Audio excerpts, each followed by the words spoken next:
Good morning. We are live on YouTube. Thanks for hanging out with us this morning. Several people already in the chat getting ready. We're going to bring in our Facebook pages. So give us one moment. We'd like everybody to come on through if we can. Get them going. Let them come in. And welcome in, everybody. My name is Scott Kennedy. This is Coast to Coast Football. I am based in Atlanta. And this guy over here is Nick Kendell. He is based in Seattle. So we are coast to coast in your football coverage. Nick, how are you doing this morning on the eve? I guess it's not even the eve anymore. The day of, the morning of the NFL Combine's getting cranked up. Good. I'm excited for the Combine to get all the data. I'm ready for the offseason to get rolling here. Obviously, the coaching moves have all happened. Now I'm waiting for the Combine stuff, then free agency to open up, and then the draft. So got to get through these next 2 months, and it's going to be a whirlwind, but it's always an interesting and fun time of year to see how these teams stack up. Yeah, I like how the narrative changes. You know, a little bit. It was like, oh, this isn't a good draft. This isn't a good draft. And basically, after I got done with all my Senior Bowl stuff, I was like, baloney, it's not a good draft. It just might not be a top-heavy draft. There is a lot of value to be had between 30 and 150. I'm not sure it's quite as good this year. Going through all my Senior Bowl stuff, I don't feel quite as good about some of the guys that I did last year. I'm like, okay, but there's definitely some prospects in there that can move up. And that's one of the things we're going to talk about today is who stands to benefit the most from this combine. And I'll give you a hint because I put Lucas Van Ness on the cover of the image, the Iowa Edge. Little teaser there. But you're talking about athletic guys, obviously, guys that'll come in. The combine is straight testing. There's no football drills being done for the most part. So it's bigger, faster, stronger, who's going to jump the highest, run the fastest, all that type of stuff. And these guys have been working on this basically for 8 weeks to do nothing but run. So they're coming in and basically peak physical performance. And we'll see how they do. Let's say good morning to some folks in the chat here real quick. Big Al was in early. He says, good morning, everyone. Good morning, Big Al. Michael Ranquillo coming in on YouTube.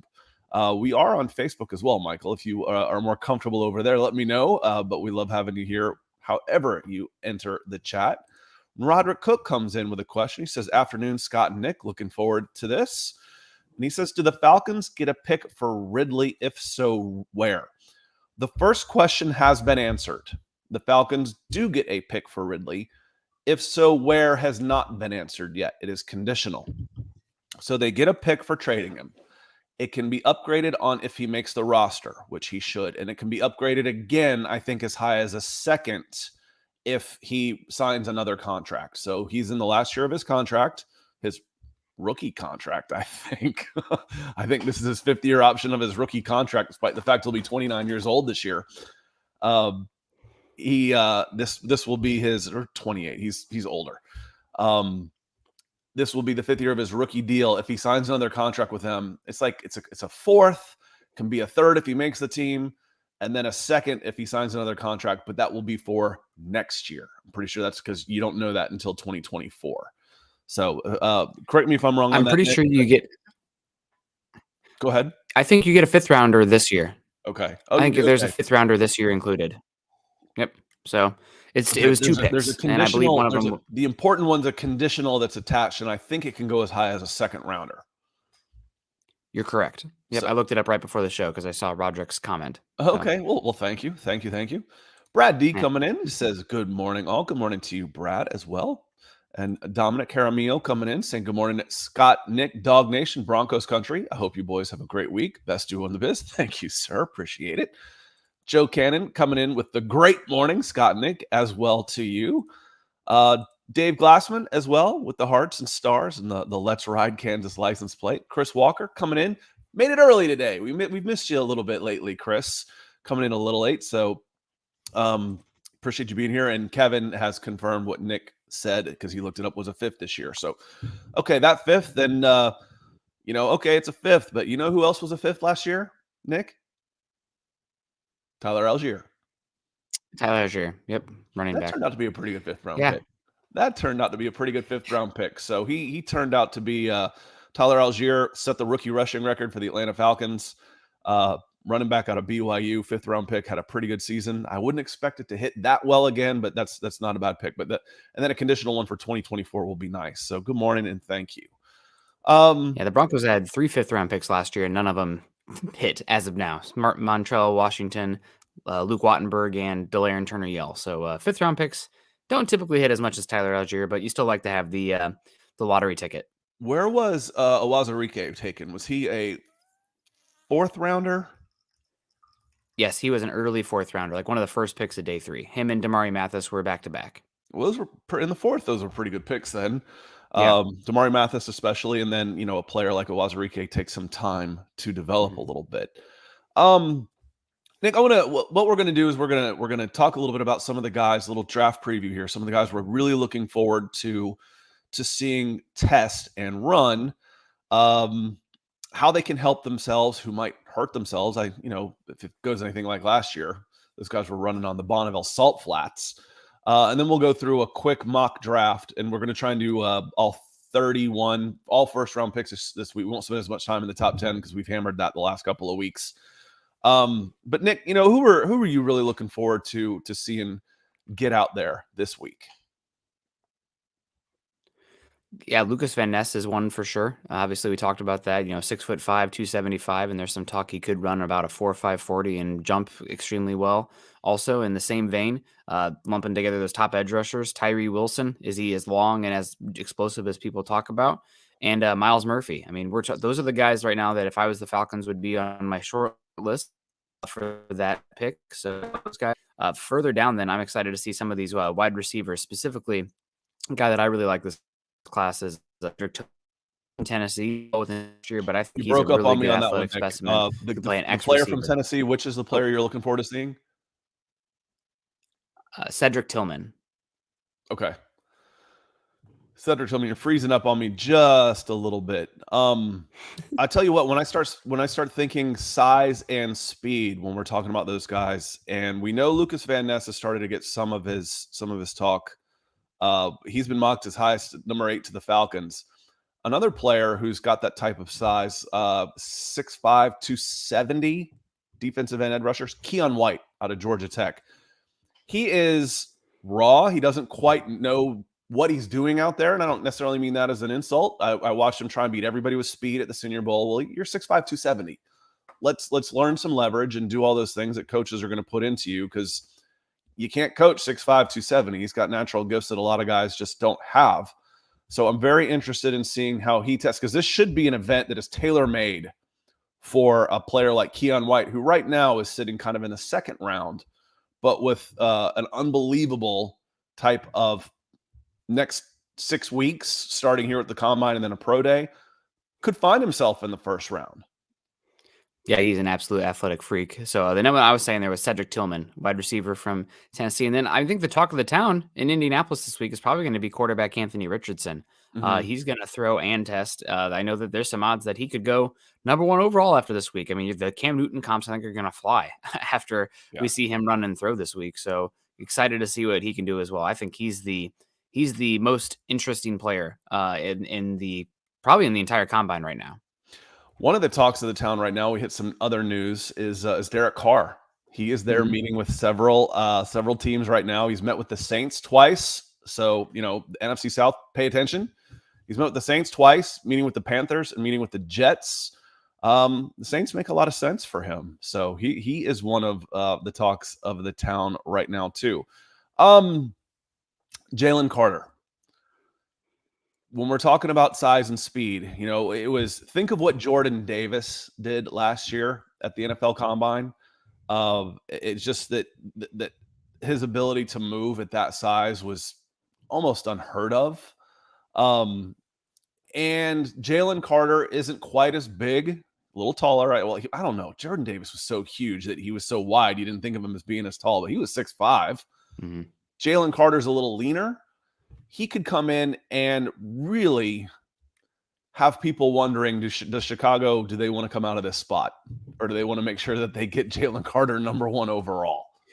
We're not going to get Jalen testing this week. Okay. He's going to test in Georgia. We'll get measurements, but that kind of just shows where he is at in the pecking order of things. A little bit closer home environment. And they really, I don't know if any of you guys were ever in Greek life or anything, but they run these guys ragged. It's the 3 a.m. wake up call for medicals, and then you go out there and test, and then it's meeting with every single team. So you're not at your best mental space for all the testing and whatnot. And now they moved the testing from the morning to the evening. Now I hear what you're saying also, Scott. They upgraded the turf in Indy, and now it's a speed turf. You know, it's like one of those rocket boosters in Mario Kart or something. But he's not testing, so we'll have to wait until Georgia to see that. And he might, honest to God, he might never test. I mean, he still would go very high because the tape is that good. Yeah, I'd like to see him at least at his pro day. You know, Yeah. it bothered me a little bit when Drake London didn't test. You know, he didn't run at his pro day. He didn't do this. He said he ran for the Falcons at their individual workout. But, you know, when you're about to make that kind of commitment for guys, I want to see him go out there and run, you know, compete, you know, put up a number that is going to stand the test of time, you know, those type of things. Like you said, I mean, if he comes in at 5 flat, you're still taking the guy, for God's sakes. What if he goes out there and runs a 4.6 at 310 pounds? You know, I mean, could be a lot of fun. There's the chat's opening up, so appreciate y'all hitting the like button and sharing those. So I want to say hello to some more folks coming in. Michael Coretti coming in. It says, morning, boys. Happy to see Marcus Mariota gone. Worried they gave our future away for that running back from Ravens. Talking about Lamar Jackson. Oh, okay. Yeah. Worried that they do give that for Lamar Jackson. I'm like, well, see, I go back far enough that they actually gave away a future first-round pick in 1999 for a running back that went to the Ravens in Jamal Lewis. That worked out pretty good. And they used that pick to draft Reggie Kelly, tight end out of Mississippi State in the second round, and then tanked and gave the 5th overall pick to the Ravens. And they took a running back. So that actually triggered something else for me, Michael, because that happened. That happened not that long, 25 years ago. But no, I'm with you on this one. I'm not gonna disparage Lamar Jackson as a player by any stretch. I think he's a phenomenal player, but the Falcons are a lot more than one quarterback away from being. Now, if I'm the San Francisco 49ers, could I have gotten Lamar Jackson for 3 first-round picks instead of Trey Lance? And made that deal? Can you picture Lamar Jackson? In that offense right now, instead of Trey Lance sitting on the bench. So yes, they were maybe a quarterback away. The Falcons aren't. So I don't think that I'm with you on this. I think Lamar Jackson's a phenomenal talent, a phenomenal player. I just don't think he's necessarily the right fit for where the Falcons are right now. Nick. Candler Price. Yeah. Good morning, guys. The thing is, if you love him and you have a Yeah, Nick, you're delayed. Say if you love him, then you got to go get him. You don't have a chance.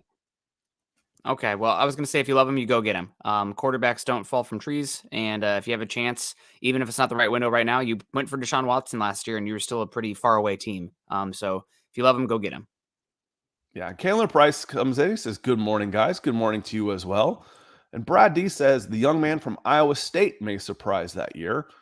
This year, who's the player from Iowa State? I know there's an edge and there's a wide receiver at the Senior Bowl.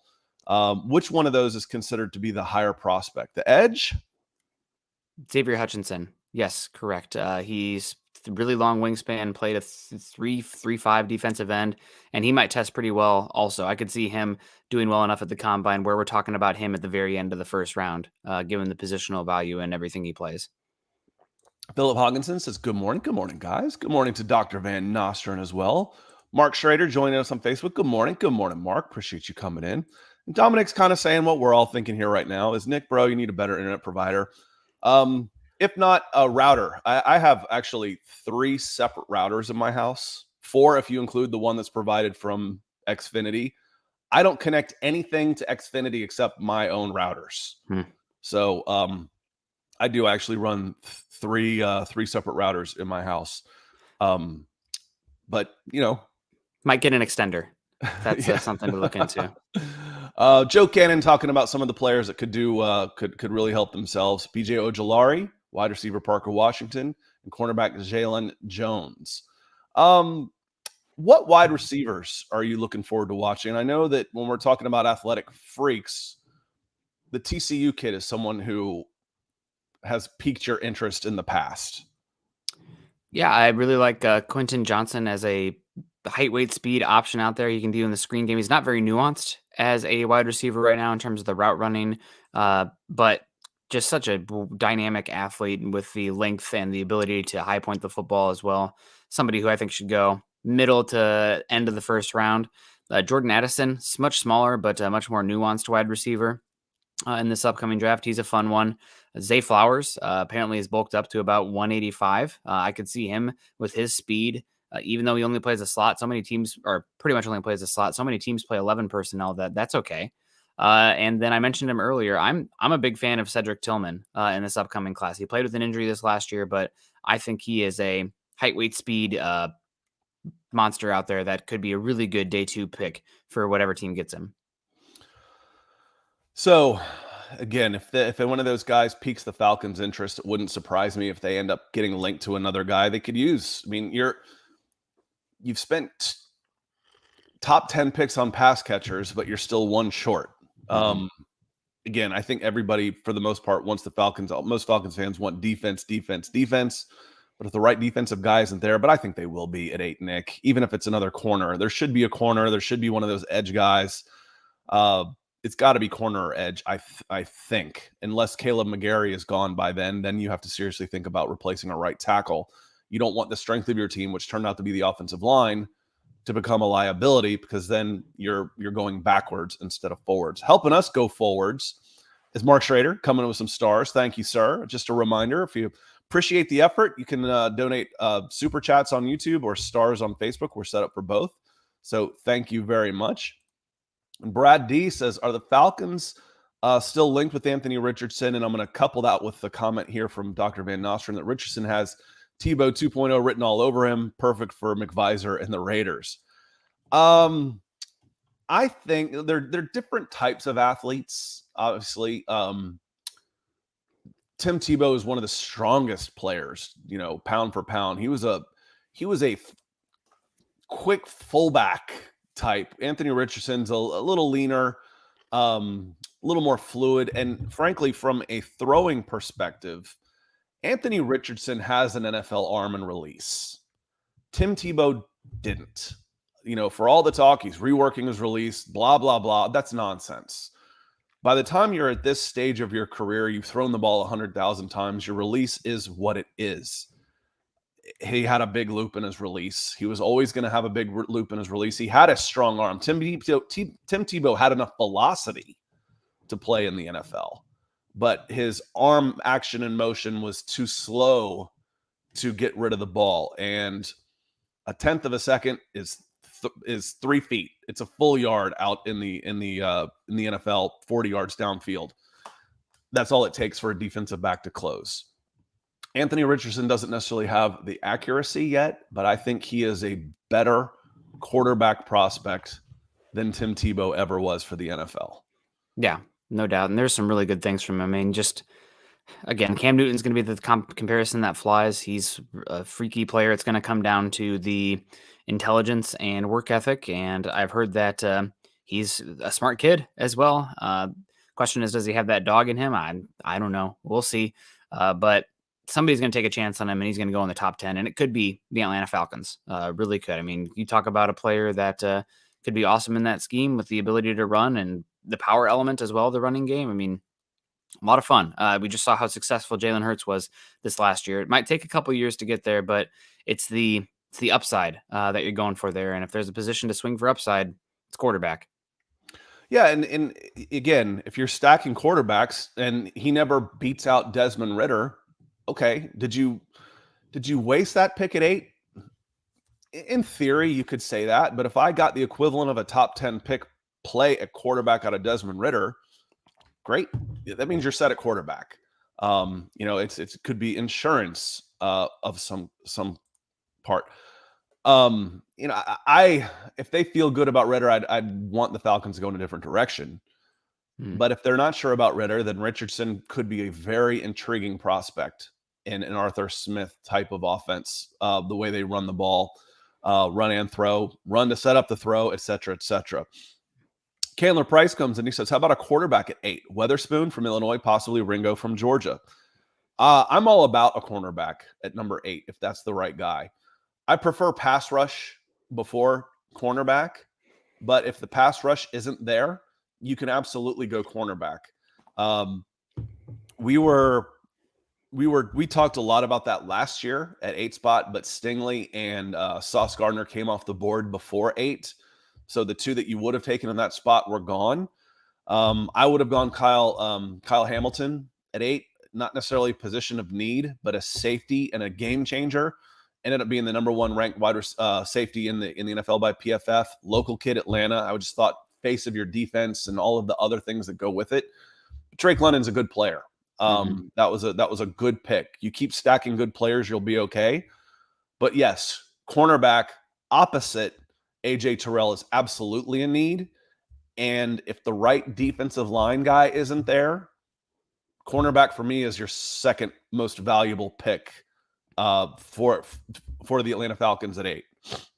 Yeah, Witherspoon is up there. I don't know about Ringo that high. Just he's pretty stiff, I guess is the way to put it, out there at Georgia. I mean, he's a freak athlete, but it just doesn't play. I mean, it's kind of a Taylor Mays syndrome out there where it's like, okay, you have a guy who's a height, weight, speed. He's going to test great, but he just is not a fluid mover in space. Taylor Mays had no instincts. Yeah. Just none. He was a combine tester, but he was not a football player. And I can dig up the video. I'm on record on NFL Network saying that. I was out in California at the time. I'm like, listen, if I could take Taylor Mays, because Taylor Mays was 230 pounds, I'd make him an edge rusher. I'd make him a third down pass rush specialist. Yep. And make him go that way. Now, Candler, I want to get your thoughts on these two guys possibly at 8. How about Joey Porter and Christian Gonzalez? Could they be along with Witherspoon, someone that is considered at 8? Absolutely on Gonzalez. I think it's a little early on Joey Porter, personally. So Gonzalez is my number 1. I don't think he's as feisty as Witherspoon, but you got the ball production and you got the size and length that you didn't see as much from Witherspoon this last year. So those are my top 2.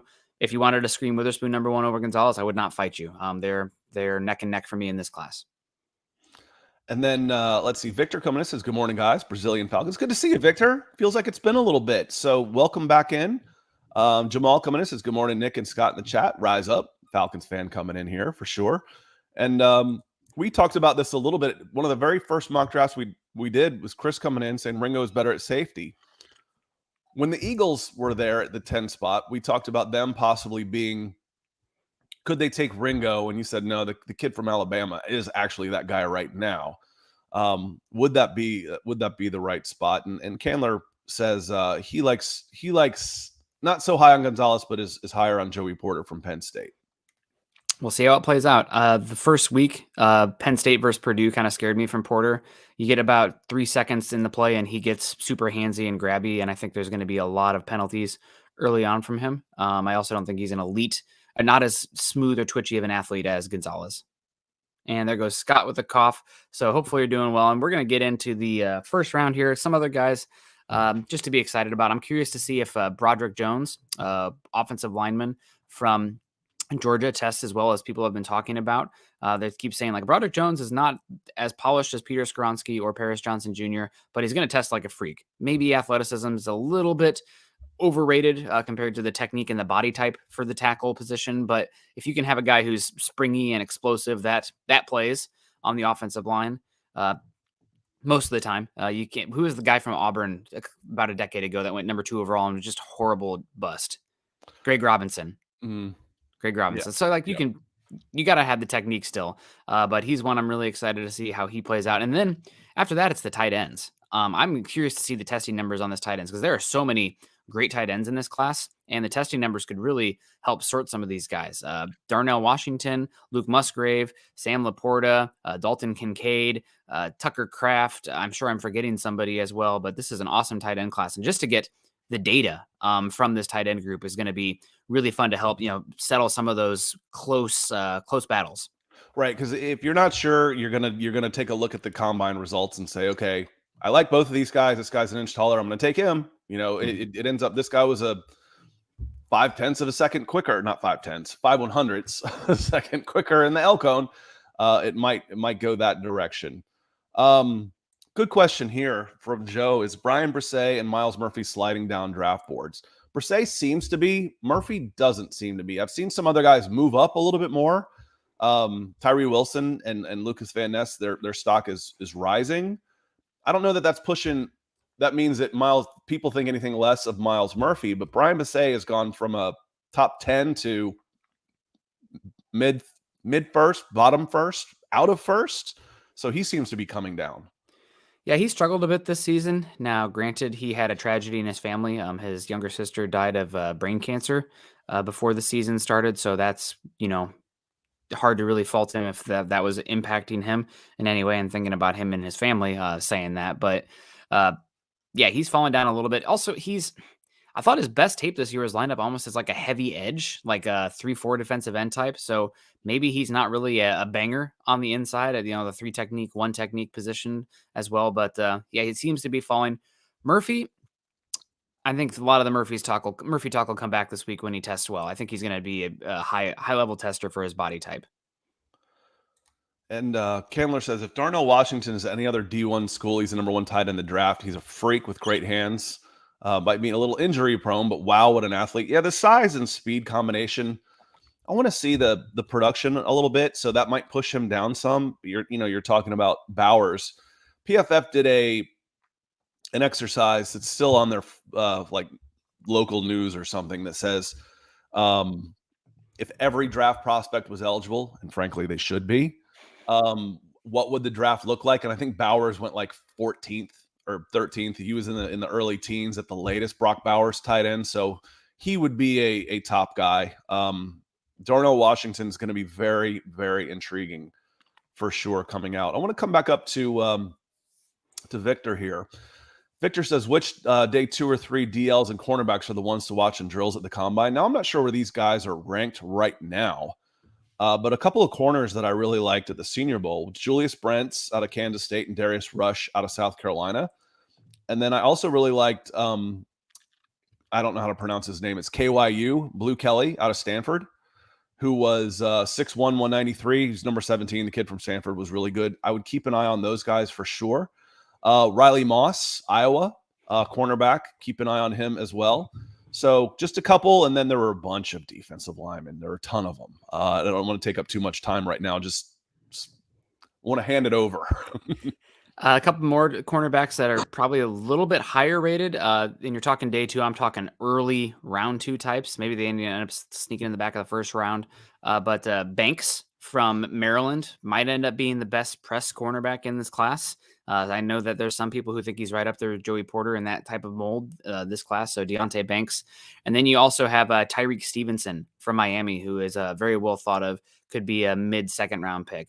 Defensive line, guy that I love in this class. He's much more of a nose tackle, 1 technique, but Keanu Benton from Wisconsin. I think his ability to play leverage and play the run while pressing gaps and being a pass rusher is awesome. Really great player. If you're looking for a pure pass rusher, I'm curious to see where this guy goes because he's such a weird body type at like 6'1", 280. But Kalijah Cansey from Pittsburgh, if you're looking for a pure 1 gap penetrating kind of guy, then he might be the best in this class. And then I'm really curious where a guy like Gervon Dexter goes in this class. I mean, he's body beautiful, but his tape is wildly inaccurate. If you put together his best 10 plays, you'd be like, that's a top 15 pick. But it's a roller coaster with him there at Florida. Keep an eye on Ade out of Northwestern, who is kind of in that tweener stage at 6'1.5", 285. Huge arm length, can really play on the defensive line. Let me see a couple other defensive line I liked. I really like Jalen Redmond out of Oklahoma. He was another kind of in-between guy, 6'2.5", 293. Cameron Young, 6'3.5", 304 out of Mississippi State. There's a bunch of these guys to really that were good football players at the Senior Bowl that I'll be interested to see. Then I like how they played. They're not size monsters. They're right on the cusp. But so is Boogie Basham, was a guy like that out of Wake Forest, and has been really good the first 2 years for the Buffalo Bills. That's kind of how I see Ade. D'Angelo Jones coming in on Facebook. He says the Falcons don't get offensive linemen, a defensive lineman, a pass rusher. Is it safe to say that Arthur Smith isn't a good coach and is on the hot seat right now, and they should have kept Dan Quinn? I think D'Angelo, I think you're going to be pretty safe with that. They've got a bunch of draft picks and a bunch of money. They're going to come out of with a couple of edges. They're going to come with a couple of defensive linemen. They're going to get a couple of offensive linemen, a couple of defensive backs. And I think they're going to spend some money on another wide receiver. So there is, I think Terry Fontenot at the combine this week said, if you've got a lot of cap space, it means you've got a lot of work to do because you've got a lot of holes to fill. And the Falcons do, and they don't want to overspend, but they, instead of shopping on the Tennessee Titans and Chicago Bears waiver wire to give people veteran minimum contracts so they can fill out a roster, they can go and shop in the premium section now and get $5 million guys instead of $1 million guys. So should be a very different and more exciting offseason for Atlanta Falcons fans, but there's going to be a lot of new players coming. And speaking of new players, we're right at the 30-minute mark. Nick, I'm ready to do some mock draft. How about you? Let's do it. I do see we have a comment here from Chris Walker asking about Mekhi Garner from LSU, who transferred from Louisiana Lafayette. Big player. I think he's like 6'2", 215 at the cornerback position. I think he's a little bit, because of his height and his mass, not the best in terms of short area quickness, just because of, oh God, what's the physics term here? When you have a higher center of gravity, just harder to change direction. But if you're looking for somebody who can be like your number 2 cornerback, play outside, and they provide good tackling on the outside, then he's interesting for me. I don't think he's, got elite feet or he's elite with his ball production or anything like that, or elite athleticism, but interesting player to get probably, I would assume, day 3 as an option for cornerback, but we'll see how he tests. Cornerback's one of those positions where testing really does matter. Yeah, it does. It's the most athletic. NFL cornerbacks are the most athletic people in the world, for my money. Those in like shooting guards or small forwards in basketball who are 6'8" and can jump through the gym. But when you break down quickness, all that type of stuff at the NFL combines, the fastest guys, the highest jumpers, they're always the cornerbacks in the NFL combine. So let me share this screen. I think we're about ready to get started here. Let me see here. We can go here. I've selected everybody. We're going to do a first round. We're not going to spend as much time in the top 10 because we've done that a lot. So we'll kind of blaze through this a little bit. And then real quick, Mark Schrader asked, what do you guys think of the wide receiver Mingo? I love him. He is 6'2", 230 pounds. I don't know how fast he is. I looked up some times from him from high school track, and he was, a mid-11s. So he wasn't, a sub-11 type 100. Fast enough. I'd like to see him run in the 4.6s or better, and I'd be real interested in him because he's got just super sticky hands, and at 6'2", 230, I can find ways to get him the ball, and he's going to be a mismatch on guys in the defensive backfield. If I can get him a swing route and there's a corner on him, he's going to truck that guy. If I can get him a quick slant or any way that I can get him into the perimeter, I'm a big fan of Mingo, a big fan. We want to talk about how all these teams are using Cordero Patterson, how they're using Deebo Samuel. Jonathan Mingo from Ole Miss has that same body type and really good hands. I'm a big fan. And right now he's ranked like way down in the 6th or 7th. He's a guy for me. He absolutely is a guy for me. Thank you, Mark. You guys ready to get started? Yes, sir. I'm ready. And I don't want to jinx it, but pretty crazy. About 20 minutes in, internet seems to kick in. I don't know what's going on. Maybe it's the computer. But let's not jinx it. I'll send you a link. Maybe get you a router you can attach to Xfinity. I don't attach anything to the hardware they give me except my own hardware. Yeah, that might be part of it also. Yeah. I think you guys can see that okay. Let me see if I do one more zoom. Then it becomes, we'll start on the clock. We hit start draft. We know who's on the clock. We need to come out a little bit so we can see available positions. But the Chicago Bears are on the clock. Who are you going to go with? And we're going to do this one together. We're not going to alternate. Nick's farther ahead than I am right now on the prospects. So I will chip in. I'm the assistant general manager. Nick's making the picks here. Are we going to do a trade? No trades. So we can talk that we would trade, and what would you do here? We trade this pick, and if you did trade this pick, who would you take?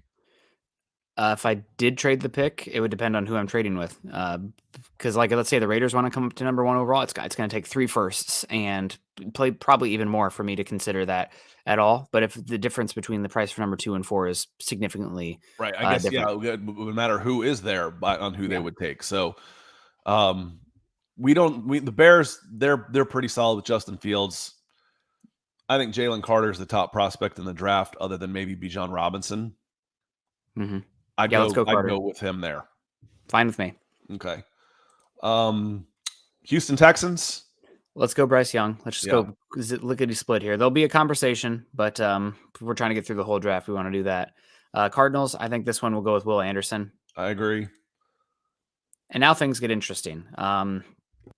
Colts could go with any of the remaining quarterbacks, honest to God. I could see them falling in love with Anthony Richardson this week. Apparently they loved Trey Lance in that 2022 draft or 2021 draft class. So maybe Anthony Richardson's their guy because of the combination of body type and athleticism and arm talent. I don't know. I mean, if you're looking for someone to play a Jalen Hurts role in a Shane Steichen offense, don't you want the guys that are a little more mobile, which would be Will Levis and Anthony Richardson? Yeah. That makes sense. I like CJ Stroud here as the most sure thing, but what are the Colts going to do? And I'll let you make this pick. I'm going to go with Will Levis here. Top guy on the board.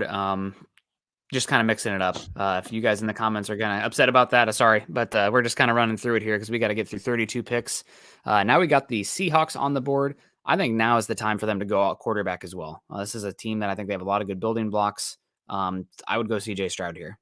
Okay, with CJ Stroud right there, they're passing up, and we've talked about early on. Do you run it back one more time and build the best team you can with Geno Smith, or do you start kind of looking at the future, thinking we might not be up here and have a chance to get this again? And as we know, it's expensive to get a quarterback that is a top 5 talent to trade up and get it.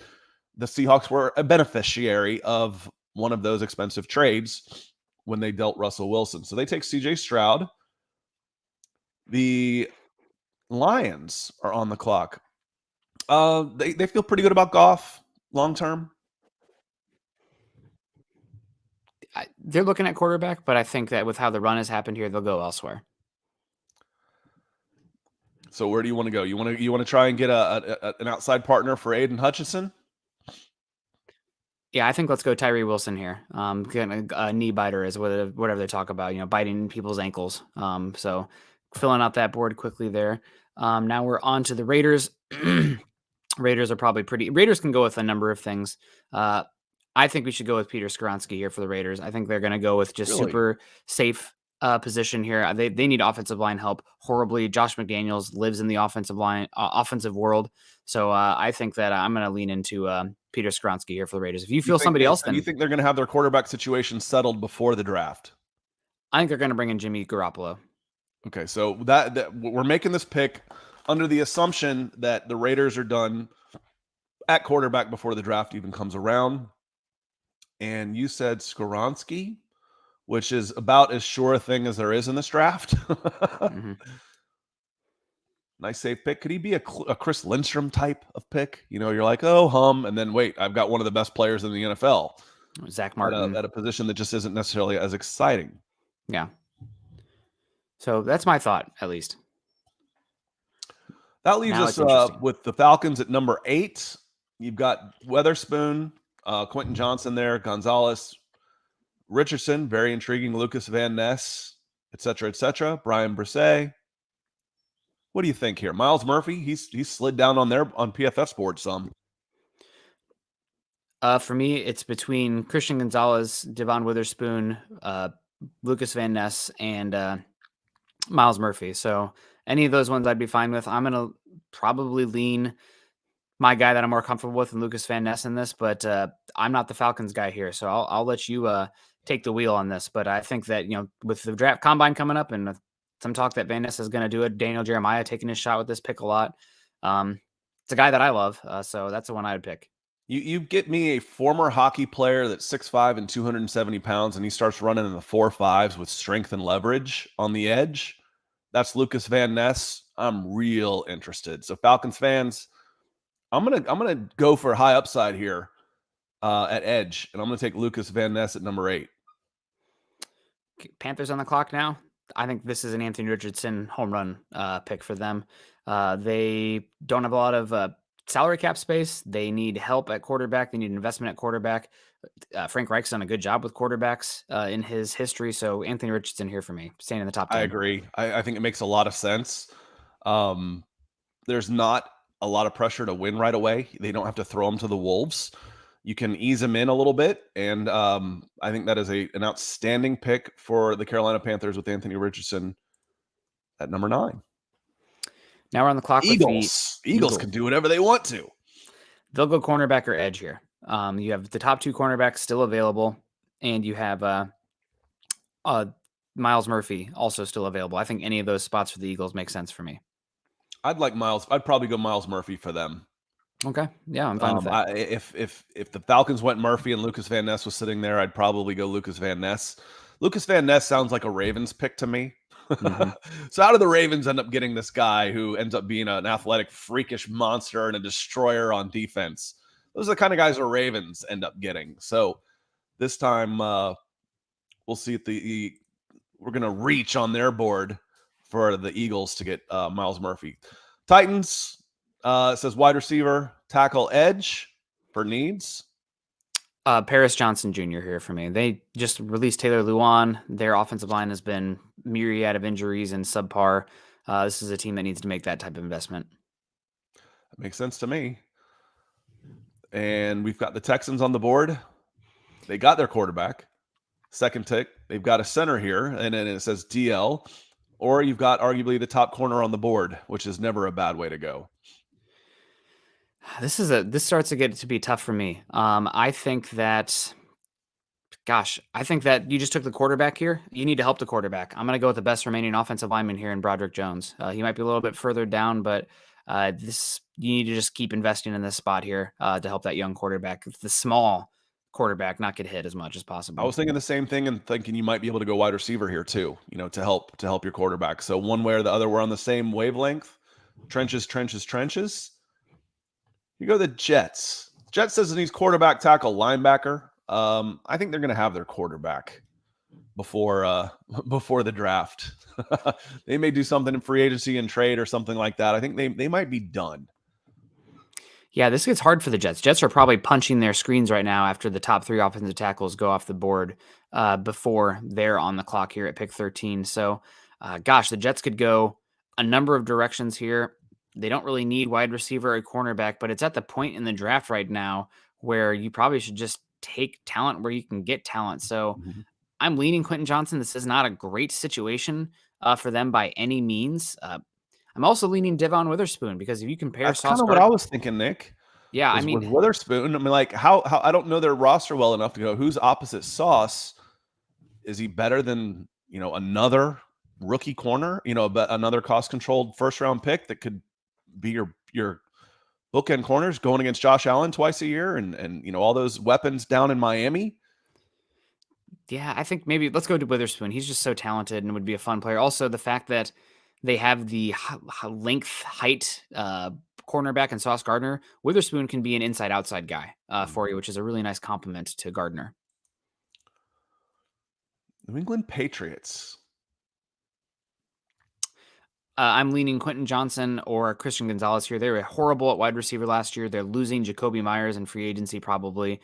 They're not a very good team historically in drafting wide receiver, but they really, really need to make an investment there. Yeah, I agree. Maybe Jackson Smith and Jigba might have been a better scheme fit for them, but is what it is. And I think the Packers could go wide receiver here too, or not. I mean, there's a lot of smoke around Rodgers being moved this year, which could happen. And then do you really want to? Now we're going to start, drafting first round wide receivers, or do they want to get a different type of building block too? I think they go with Christian Gonzalez here. I know they've taken a cornerback a couple times here, but he's so talented. This has been a team that's built on value positions here when they've drafted. They've taken edge rushers when they already have them. I know they have Jair Alexander, and they drafted Eric Stokes last year as well, but Packers, I think this is just too good of a value here for this potential top 10 talent falling to them. It's not the best for them, but the edge rushers went, the offensive linemen went. So what do you do? The Commanders sitting there at number 16.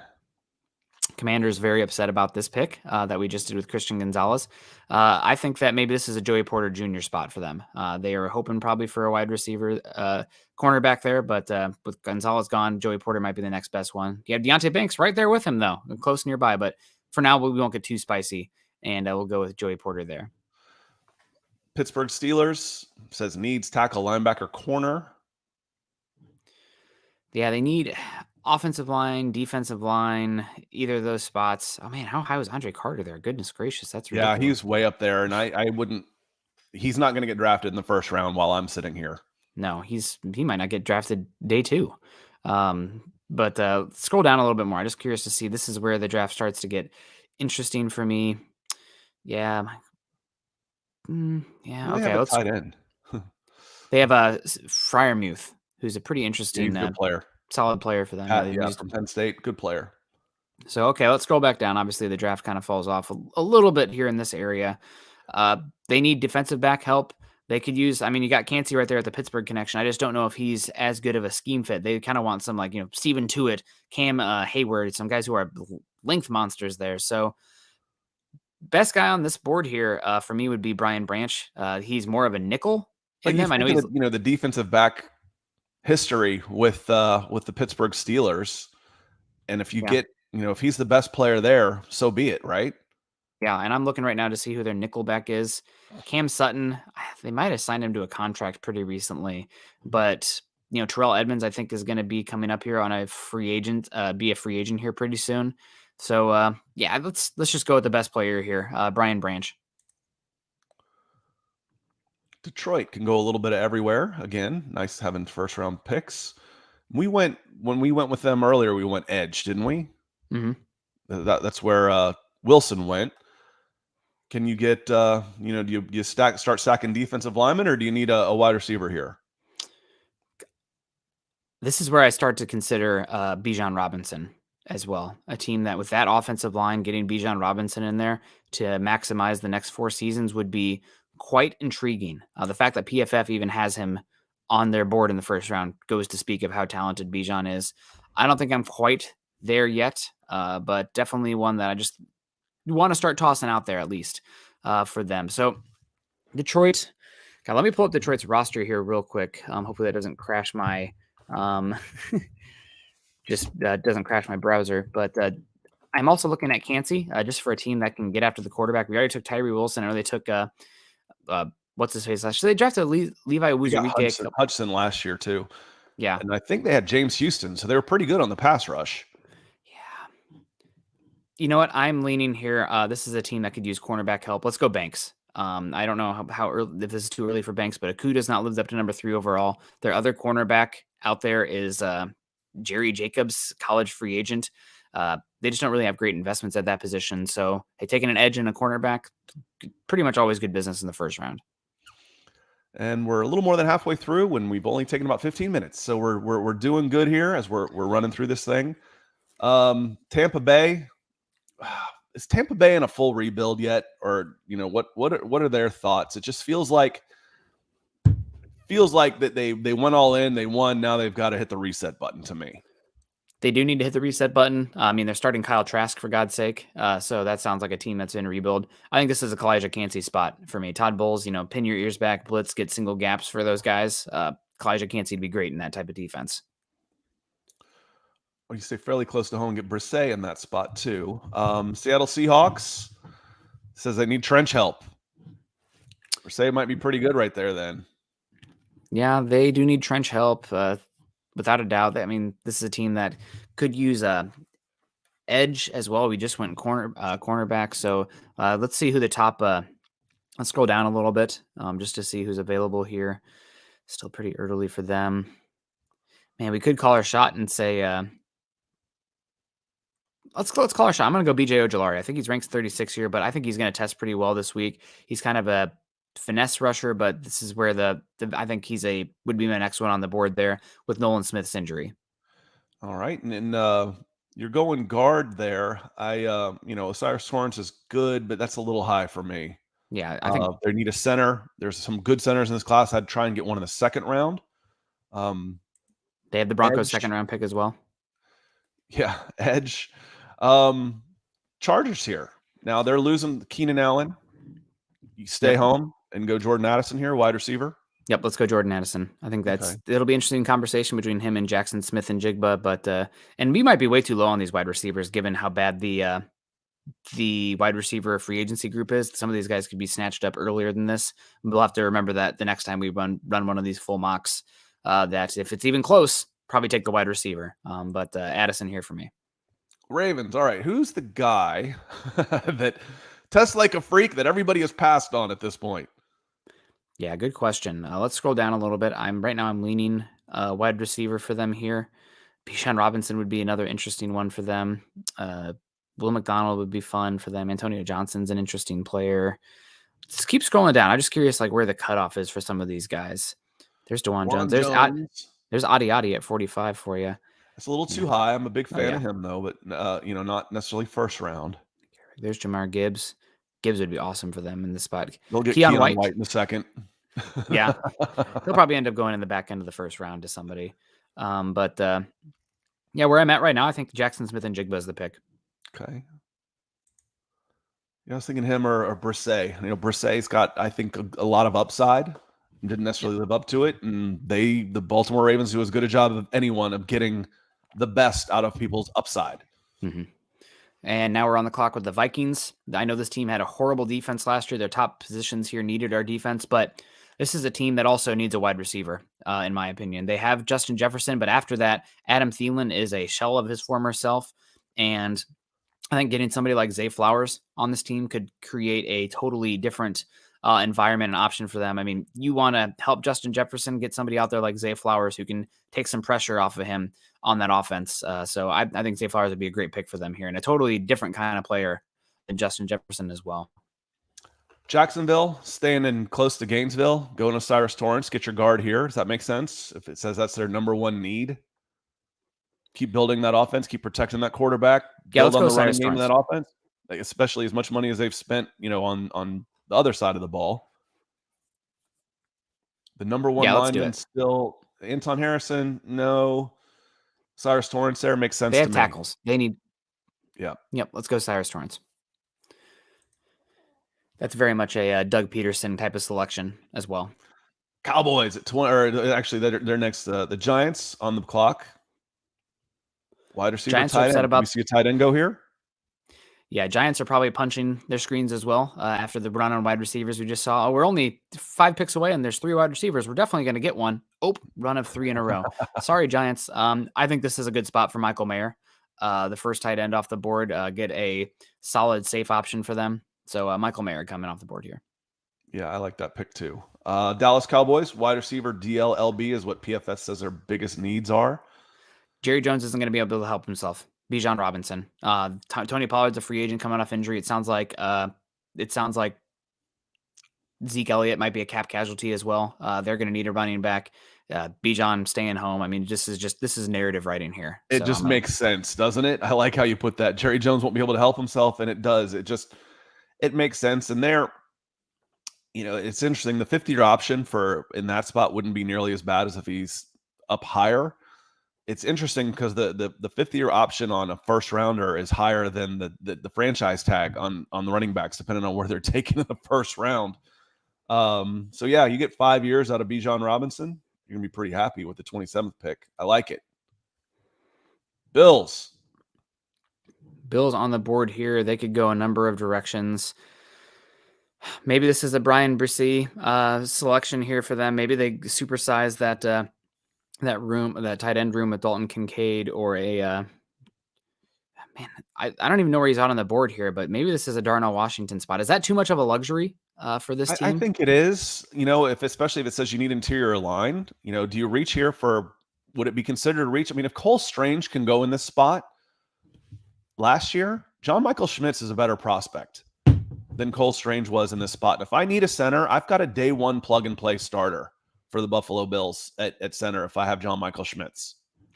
Yeah, you're right. They also probably need safety. Micah Hyde's been dealing with injuries. I think Jordan Poyer is going to be a free agent. Antonio Johnson is a really interesting player. He has incredible wingspan, can play safety and the slot as well. I think was a really highly rated player coming in. So if you want to go John Michael Schmitz here, I'd be okay with it. I like that pick for them. Okay. He's rated higher. Luke Whippler is a little higher, but I know this guy better, John Michael Schmitz, and would feel really comfortable with that pick, despite the fact that he's ranked 52. Yep. I mean, I know we talk all the time. You don't want to reach for a need. He's not a reach. He's really good. The only reason he's down, I would have him down lower, is positional value. Well, he could be on your team a huge value because he could be such an upgrade. So, I'm a fan. Bengals. Anton Harrison. Going tackle here. Yep. I have friends who are Bengals fans, and they would probably find me and hunt me down if I did not take Anton Harrison there at that pick. Saints TL, come on, we got to take Brian Brisset here. Nope. I'm going to go Keon White. They love those size freaks out there. They're losing Marcus Davenport. I think that this is I don't even know. I don't care if he's 53. He's going to test like a freak, and somebody's going to take him. Yeah, Keon White, 6'5", 270 pounds, and he's a baby. He's like, we talk about, the christening. He's just beginning to figure out how to play this game. Long-term upside could be really, really good. Huge upside here with Keon White. And I agree with you. I think he definitely has a chance to sneak into, like I said, I can't give a player any more of a compliment than saying this is a guy the Baltimore Ravens end up getting. And then they get the most upside out of these guys. They don't necessarily have them right away, but 3 years down the line, you're like, how did they get this guy? Because everybody else passed on him, and they take these guys that are monsters. Philly on the clock. I'm thinking their entire defensive line's free agents. Brisset is going to come off with either this pick or the next pick. So I just want to see who else is available here for fit-wise for this Philly team. We already took, see, Luke Musgrave is interesting. Only one tight end so far. Yeah, I think this is a good spot for Brian Brisset. I could see a cornerback here. We talked about Tyreek Stevenson earlier, but didn't work out. And for this one, I'm going to go with the Chiefs going Nolan Smith. Edge rusher. You can never have enough pass rushers. He's a totally different body type than George Karlaftis, and really talented player as a pass rusher. And we'll save this, and I'll post it on my Twitter account, so make sure you're following us at Scout Kennedy. And I'll have Nick tagged in there too, so you can follow him as well. No trades, obviously. If the Bears said, okay, we don't get the deal we like, we're going to make sure we're going to stick, we're going to get Jalen Carter, you're still going to be pretty happy. But yeah, we didn't do any trades. That will change things for sure. A couple surprises in there, maybe. Keon White, if based on the board from PFF, but there's guys that we think that can move up in this for sure. But let us know what you think in the comments, and we'll sit there and we'll answer them. But we're gonna hit the chat here real quick before we get out of here. Bruce McGinnis, welcome in. Appreciate you being here. He says, where in the draft do you think JL Skinner will go? 6'4", 220-pound safety from Boise State. He suffered a torn pec recently for the NFL draft. So I don't even know what that does for him this draft cycle. It's a really recent torn pec, so he's not going to be able to test or lift or anything. So I think he's going to fall to day 3, honestly. He was there at the combine, the Senior Bowl, I believe, and he didn't really, you see the length and whatnot, but he's all like legs. He's a weird body type out there. He's a solid hitter, but I think he's probably going to end up falling to day 3 after that torn pec, because we're not going to get the testing data for him. A couple of shout outs for Cody Mauk from South Dakota State. Big fan of this guy. He's got some personality to him too. Big, toothless, looks like a former hockey player smile, and those long red locks. Brad D says anything you could sneak into day 1. Yeah, he was really good on the interior line. He actually played some center too. Mm-hmm. So versatile. Where do you want to put him? So good shouts on those guys. Zach Powers said he wanted one of the DBs at number 8. We went with the high upside 6'5", 270-pound. Let's see what he runs this week. Yeah. Be very interested to do. Chris Walker saying, fun mock, good job. Be interesting to see what happens on actual draft day. Yes, it will be. There will be lots of changes, and we'll do these moving forward. We are right at an hour. So I want to say thank you for coming in and joining us. And nobody left, but it seemed like everybody was listening. So there weren't as much conversation. So I guess that's a good thing. So come in with the comments after the fact and make sure we are here every Wednesday at 9 a.m. We'll be back here on Monday. In the description, I put Nick and I's podcast schedule because we're kind of bouncing around all over the place. So check us out in the descriptions and keep up with us. And Nick, any final words as we start getting into the testing for the NFL Combine here? Don't let the testing numbers outrank the tape. Tape matters far and away number one. And if you see a lot of guys slipping or falling, even though the testing didn't happen, it's because something came out in the interview process or was confirmed in the interview process. If there's any dramatic changes in player stocks. So always a fun week. Some guys are going to make $1 million this week. It's not the top guys that we already know, but more so some of the mid-round guys like, oh my God, this guy comes out and absolutely tests like a freak. But going to be a lot of fun. I'm a little bit envious. It looks like it's good weather in Indy this week for once as well. So lucky those guys.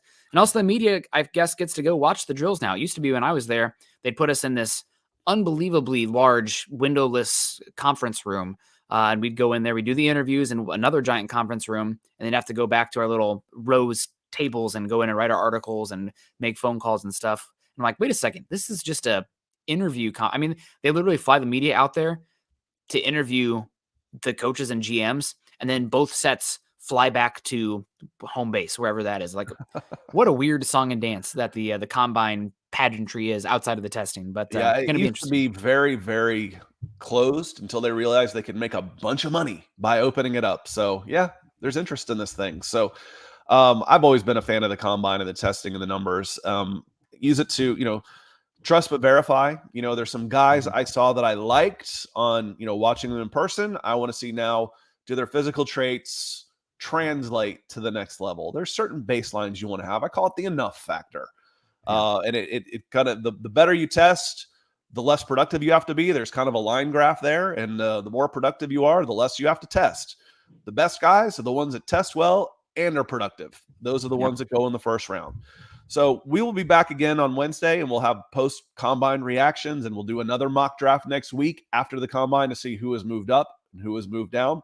Appreciate you being with us. Check us out tomorrow on Mile High Huddle on Broncos for Breakfast, where we're going to talk some more draft. It won't just be Broncos. Thanks for being here, and we'll see you next time.